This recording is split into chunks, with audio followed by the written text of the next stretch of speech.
Welcome back, everyone.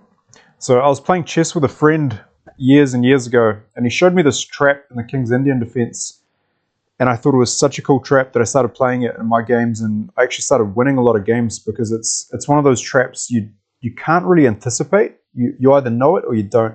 So what I want to do is show you guys the trap today, and then you guys can play it in your games as white and win some more games, hopefully. So this is a bit of a sneak peek into the position, into the critical position. Let's go from the start. So standard King's Indian defense. Nothing special about this. You can fast forward this part. We're done. You can stop fast forwarding.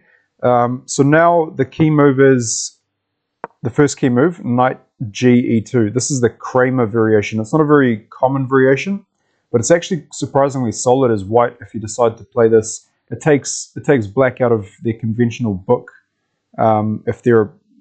If they play the King's Indian heaps and they're prepared for the classics like knight F3 or bishop E3 or F3. So knight G2, black continues by castling, white continues knight G3, E5, D5, white closes up the position, black continues to develop, white continues to develop, knight C5, and here white, instead of castling or playing slow, plays H4. Pretty much forcing, I wouldn't say forcing, but really pressuring black to play H5 here, because if black doesn't play H5, let's just say black plays A5, white's just going to continue. And even if white doesn't take on G6, he can always push onto, let's just say, he can always push that bishop into a really passive position and then have a really nice position to play, and white's got an advantage in that position.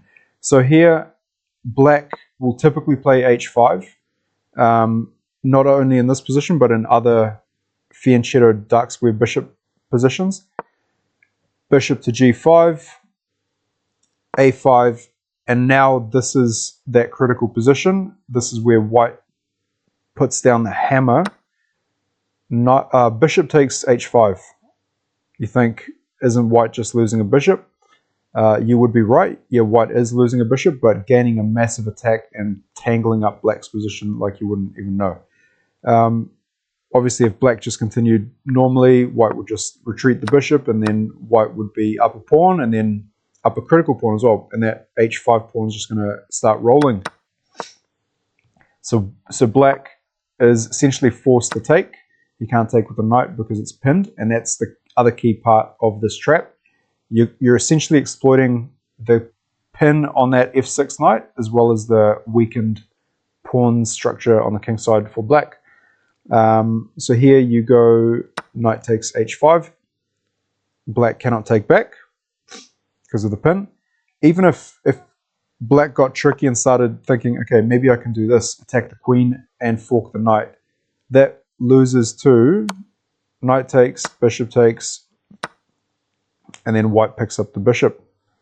So that's not what black wants to do, but instead black wants to get out of the pin by playing something like queen e8. They can't do it right now because they just lose the knight on f6. So black might try to defend the knight one more time in preparation for queen to e8. So white pressures the knight again. So again, black cannot move out of that pin. And if you really think about it, black is stuck. He can't defend this knight with anything else, and he will not be able to move his knight, queen, bishop, or this knight. So his whole position is blocked up. If he can't move this, he can't move this either. So black is tangled up instantly. So if black, if play continued by a4, white's idea is essentially get the rook up, or the rook lift, and let's just say black moves the king. Take here.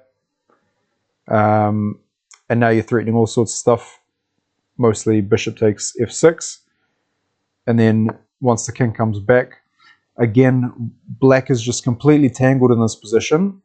White doesn't even have to rush. White can simply the computer says this is a plus 1.15 advantage for white, so pretty significant, especially being a piece down.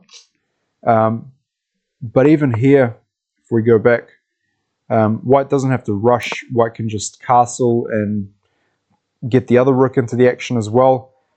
And white just has a really nice, easy game to play, whereas black is completely tangled up. So yeah, I hope you enjoyed that one. Nice and easy theme, pretty thematic sacrifice there. So even if you don't play it in the King's Indian defense, you might be able to play it in the Dragon Sicilian or Benoni if you have a similar h4, h5 type position with a bishop g5 pin. But yeah, hope you enjoyed that video. See you in the next one. Peace.